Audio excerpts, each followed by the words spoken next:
Good afternoon, and welcome back to another episode of Conscious Dating Online. I'm your host, Francis May. In this episode, I want to talk to you about tips to look for while dating online. Most of us find ourselves at home because of the pandemic, and the best form of connection we have is online, whether it is close in town or distance. I'm going to share an experience I had in the past about dating online or connecting online with someone through a dating site. Have you ever had the feeling that you met someone and you knew them from a past life, or they were so familiar to you that you felt connected?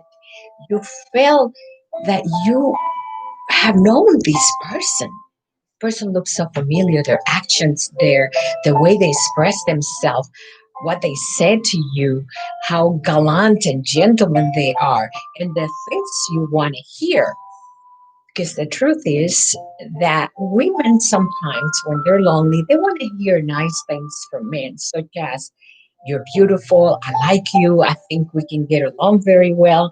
And of course, we always think about commitment versus men. And when we hear things like that, we assume that it is authentic, that is true, and that they're really telling us what it is. When in fact, it can just be a way for someone to get to know you, to hear what you have to say, or even to play a ruthless mind game. Imagine that you meet someone and you have those feelings, and you think you know them, and you begin to feel close them. You begin to feel those emotions that are very familiar to you, and those feelings.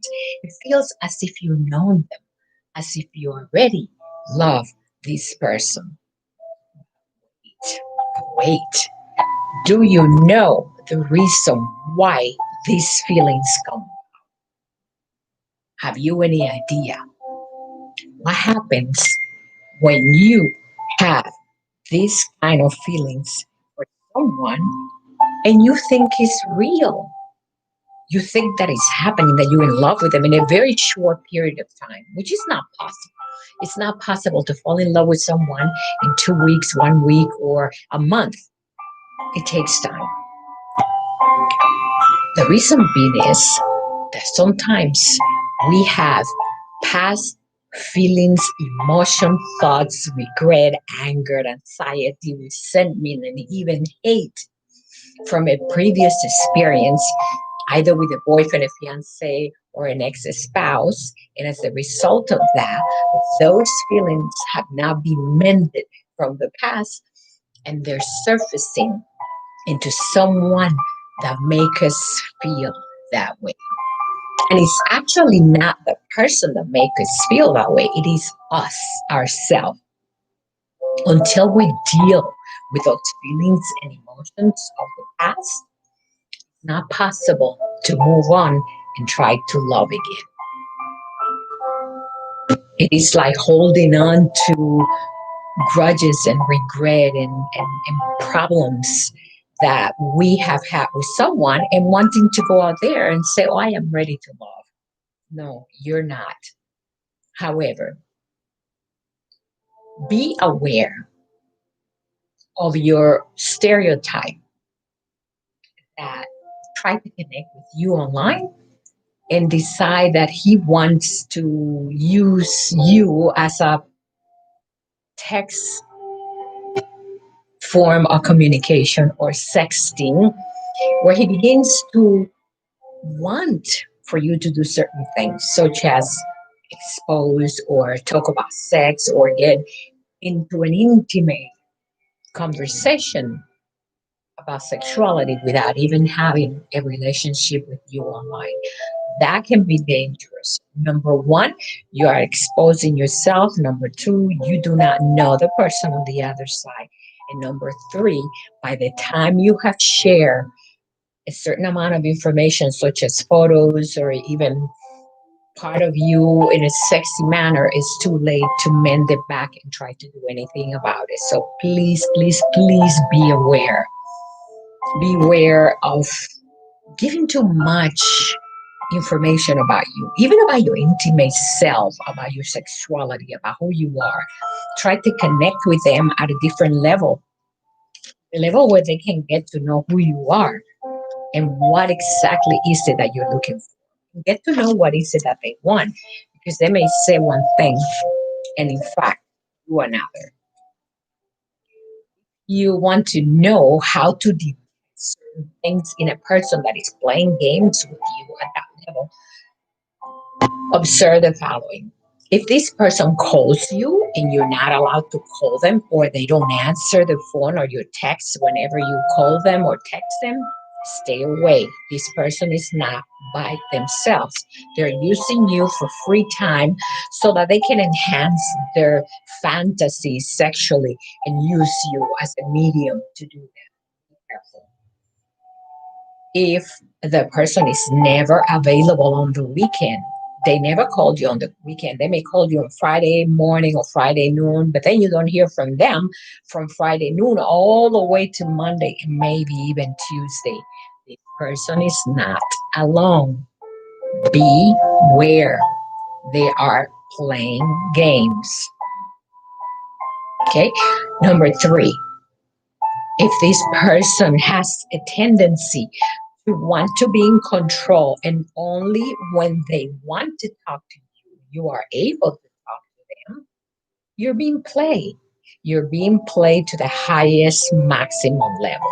Imagine that someone tells you they like you a lot, they want to establish a relationship, they want to get to know you. They're even talking about marriage and moving in a relationship and trying to get as much information as possible from you. This person is not interested in you. They're not developing intimacy. They're gathering information from you, which is very dangerous. They can use it against you and they can use it for any other purpose. So please beware while dating online as to what is the purpose of the person on the other side. The other one is authenticity.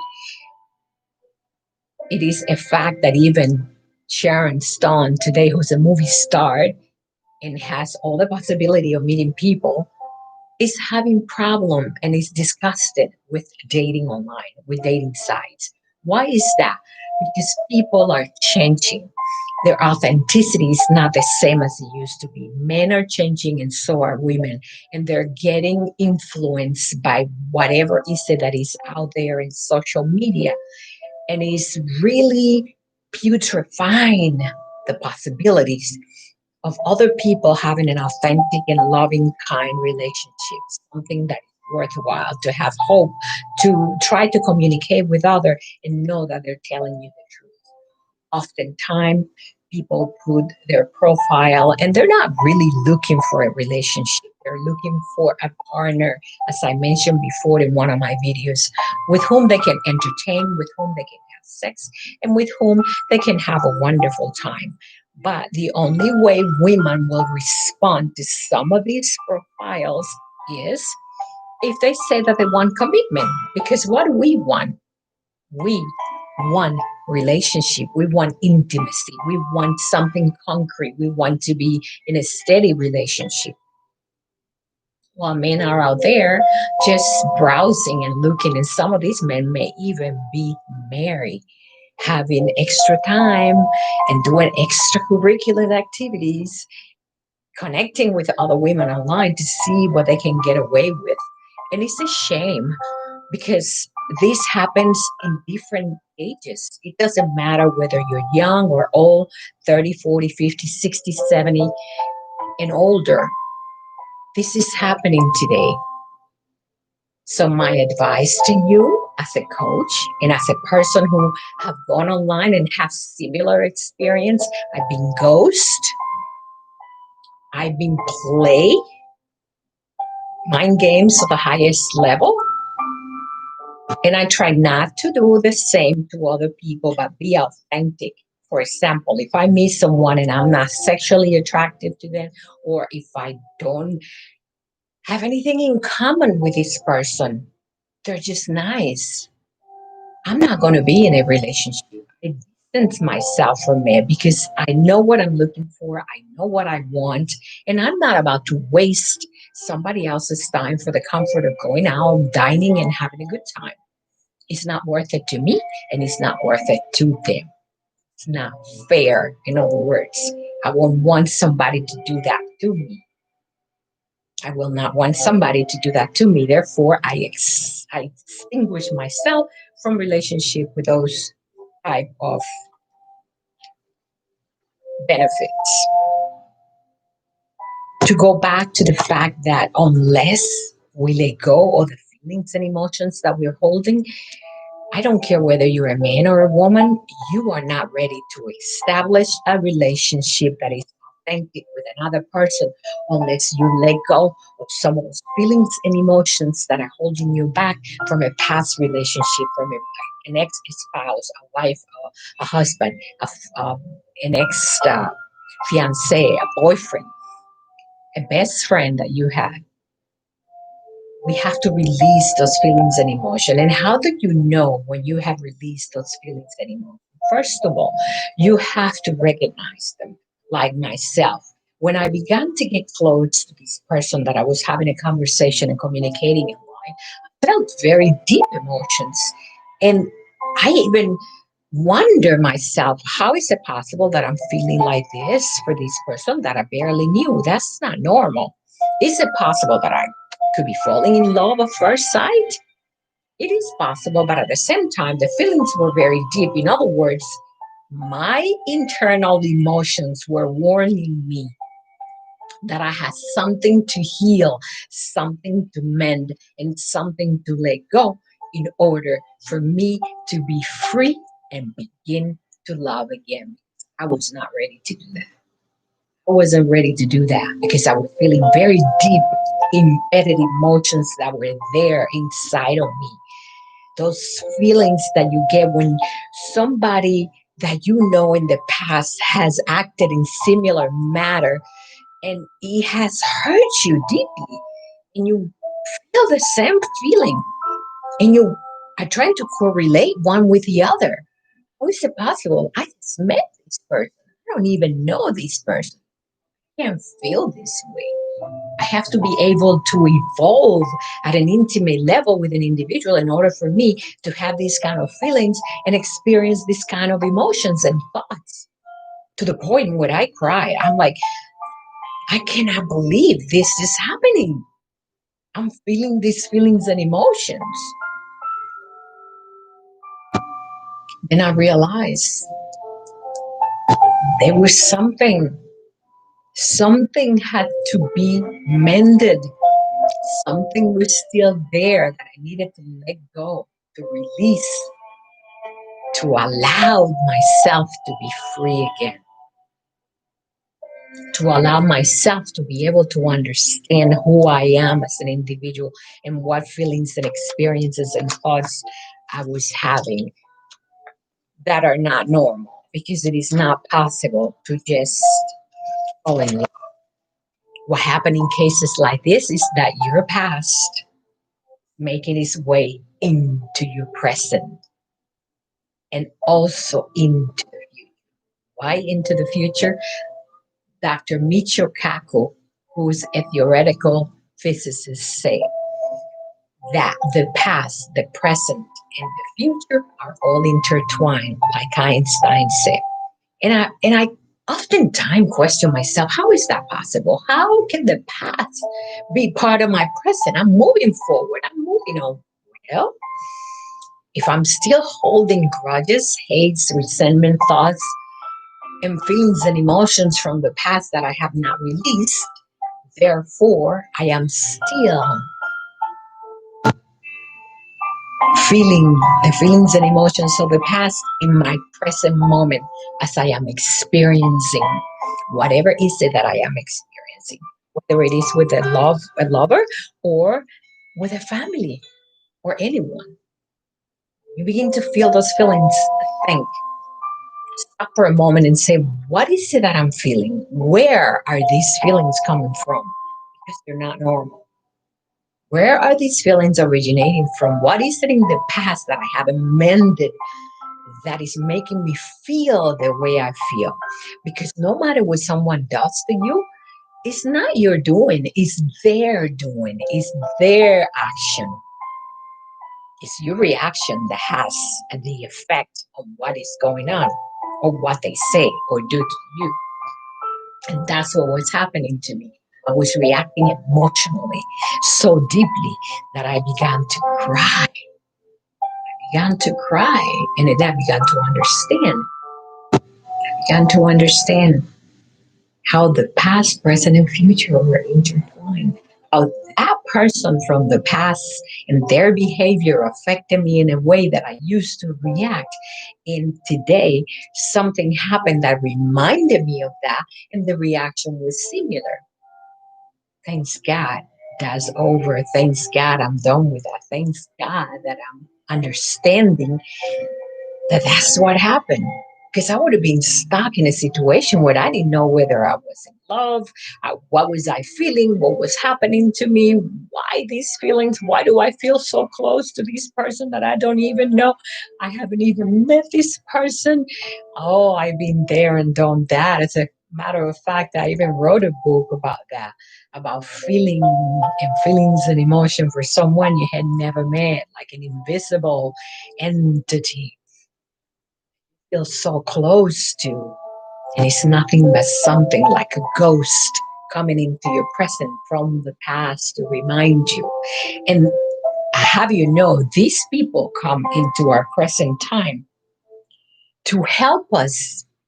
Believe it or not, this person, even though I cried and I felt miserable, was there to help me mend the past. I needed to have this experience in order for me to recognize what was happening to me. If I didn't have that experience with this person, I would have never mended the past. Whatever circumstances you find yourself under, appreciate it. No matter who it is, good, bad, ugly, or beautiful. Um, I heard recently that my first ex-husband passed on, and I felt some sort of sadness about it. I have not been in touch with this person since we got divorced. We didn't have children, so we didn't have anything in common to talk about. And we both went on with our lives. But I felt so much pain. And recently, somebody came into my life that reminded me of this person. It was as if the spirit of this person had come into my presence to mend.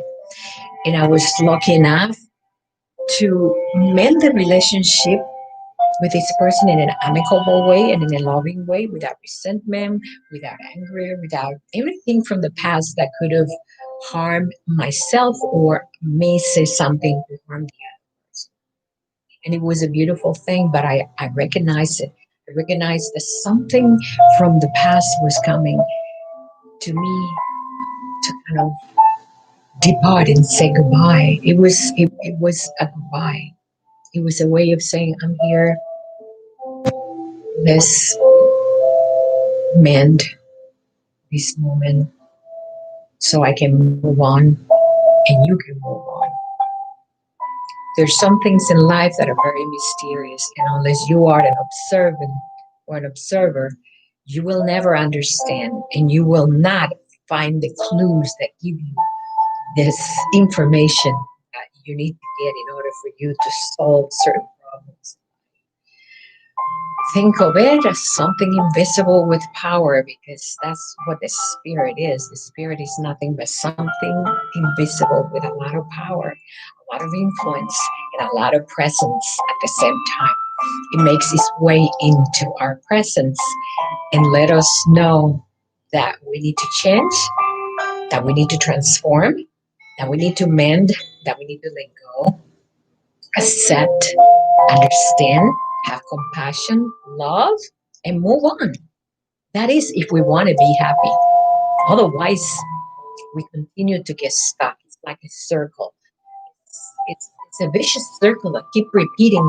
Have you ever noticed how some women said, I've always meet the same type of guy? Why is it that I'm meeting the same kind of guy? You need to mend the past. There is something in your past that's not mended, that needs to be resolved. It needs to be fixed. and it's to be understood most of all, so that you don't keep repeating the same mistakes over and over again. I thank these people for coming into my life, each and every one of them, each and every one of them. It was three individuals that came into my life recently, and each one of them taught me something of great value. One of them taught me to value myself as I should. The other one taught me how to recognize my feeling, thoughts, and emotions of the past. And the third one came as a spiritual connection from the past that came to say hello and goodbye. Life is no mystery. There is so much we need to understand about communication, about connection, about intimacy, about love, about releasing, about acceptance, and about beginning as a new person in order to connect with other at a higher level, spiritually, emotionally, intimate, and with compassion and love, as we should. Thank you for listening to my video. Please subscribe. It's been a pleasure as usual. I am your host, Francis. Good afternoon and have a wonderful weekend. Love and light.